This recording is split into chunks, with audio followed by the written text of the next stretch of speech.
वॻनि में ॻोठाणनि बासरनि जे ज़ुल्मनि ख़िलाफ़ औरतुनि ऐं ॿारनि सां गॾिजी सख़्तु एहतिजाजी मुज़ाहिरो कयो। वॻनि खां असांजे रिपोर्टर अब्बास अली मुगेरी मुताबिक़ ॻोठ यारू देरो वासियुनि बासरनि ख़िलाफ़ सख़्तु एहतिजाज कंदे अख़्तियारनि खे इंसाफ़ ऐं तहफ़्फ़ुज़ ॾियारण जी अपील कई। उन ॾिस में माई खातू, पठाणी खातू, इस्माइल पमर, अरशद ऐं ॿियनि प्रेस क्लब वारो एहतिजाजी मुज़ाहिरो करे बासरनि जे ज़ुल्मनि ख़िलाफ़ ताउन कयो। मुज़ाहिरीन इल्ज़ाम हणंदे चयो त सिकंदर पमर वारनि सां असां वरनि खां खाइण पीअण ई छॾे ॾिनो आहे, छाकाणि त हू ॾोहारी क़िस्म जा माण्हू आहिनि। हिननि चयो त ताज़ो ई ॼाणल बासर चोरी जे केस में फाथा आहिनि। फ़ोन ट्रेसिंग ज़रिए संदनि गिरफ़्तारी बि अमल में आई आहे।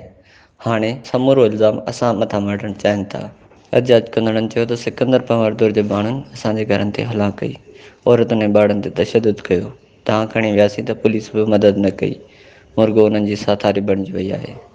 मुज़ाहिरीन IG सिंध, DIG लाड़काणो ऐं ॿियनि अख़्तियारनि खे अपील कई त मामले जो नोटिस वठी असांखे तहफ़्फ़ुज़ इंसाफ़ फ़राहम कयो वञे।